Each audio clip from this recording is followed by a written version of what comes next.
upon Field Marshal Syed عاصم Munir, Nishan-e-Imtiaz Military Chief of the Army Staff.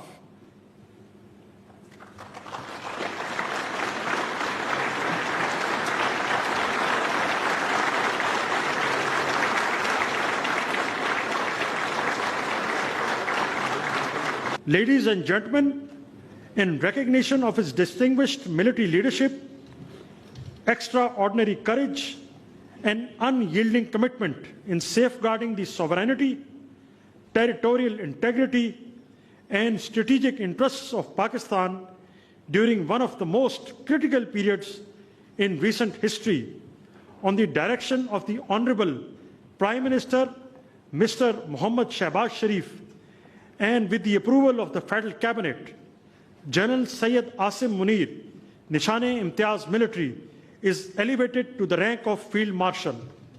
I now request the President of the Islamic Republic of Pakistan and the Prime Minister to kindly proceed with the investiture and confer the baton of Field Marshal upon Field Marshal Syed عاصم Munir, Nishan-e-Imtiaz Military Chief of the Army Staff.